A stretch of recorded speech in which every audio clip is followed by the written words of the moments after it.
ಕಾಲಕ್ಕೆ ತಕ್ಕಂತೆ ಕಾನೂನುಗಳು ಬದಲಾವಣೆಯಾಗ್ತಾ ಇರುತ್ತೆ. ಈ ಹಿನ್ನೆಲೆಯಲ್ಲಿ ಪೊಲೀಸ್ ಸಿಬ್ಬಂದಿಗಳು ಹಾಗೂ ಸಾರ್ವಜನಿಕರಿಗೆ ಕಾನೂನು ಅರಿವು ಕಾರ್ಯಾಗಾರ ಆಯೋಜಿಸಲಾಗಿದೆ ಎಂದು ಡಿಸಿಪಿ ಸ್ನೇಹಾ ಪಿವಿ ಹೇಳಿದರು.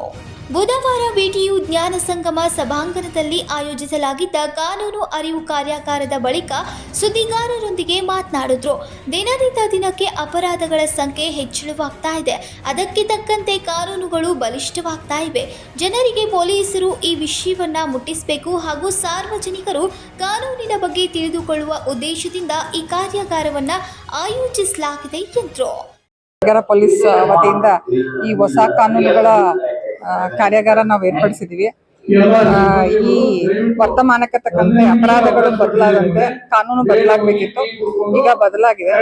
ಭಾರತೀಯ ನ್ಯಾಯ ಸಂಹಿತೆ, ಭಾರತೀಯ ನಾಗರಿಕ ಸುರಕ್ಷಾ ಸಂಹಿತೆ ಮತ್ತು ಭಾರತೀಯ ಸಾಕ್ಷಿ ಅಧಿನಿಯಮ ಇದರಲ್ಲಿ ಇದು ಹೊಸ ಕಾನೂನು ಜಾರಿಗೆ ಬಂದಿರುತ್ತದೆ. ಹಿಂದೆ ಇದ್ದಂತ ಇಂಡಿಯನ್ ಪೀನಲ್ ಕೋಡ್, CRPC ಮತ್ತು ಇಂಡಿಯನ್ ಎವಿಡೆನ್ಸ್ ಆಕ್ಟ್ ಇದರಲ್ಲಿ ಒಂದಷ್ಟು ಮಾರ್ಪಾಡುಗಳು ಮಾಡಿದೆ. ಹಾಗೆ ಹೊಸ ಸೆಕ್ಷನ್ಗಳನ್ನು ಸೇರಿಸಿದೆ. ದೇಶಕ್ಕೆ ಆದ್ಯತೆ ಕೊಟ್ಟು, ಮಹಿಳಾ ಮತ್ತು ಮಕ್ಕಳ ಸುರಕ್ಷತೆ ಆದ್ಯತೆ ಕೊಟ್ಟು ಈ ಹೊಸ ಕಾನೂನುಗಳು ಸ್ವಲ್ಪಷ್ಟು ಬದಲಾವಣೆಯಾಗಿದೆ.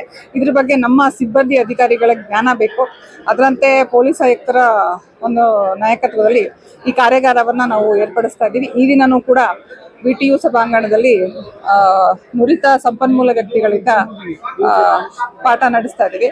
ಸುರೇಶ್ ಅಂತ ಪ್ರಿನ್ಸಿಪಲ್ JSS ಕಾಲೇಜು ಮೈಸೂರು, ಹಾಗೂ ಸಾವಂತ್ ಅಂತ ಇವರು ನ್ಯಾಯವಾದಿಗಳು, ಇವರು ಕೂಡ ಪಾಠ ಮಾಡ್ತಾ ಇದ್ದಾರೆ.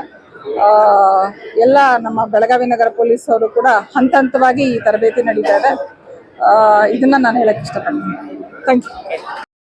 ಸಂಕಲ್ಪ ಶಿಂದೆ, ಕನ್ನಡಮ್ಮ ನ್ಯೂಸ್ ನೆಟ್ವರ್ಕ್, ಬೆಳಗಾವಿ.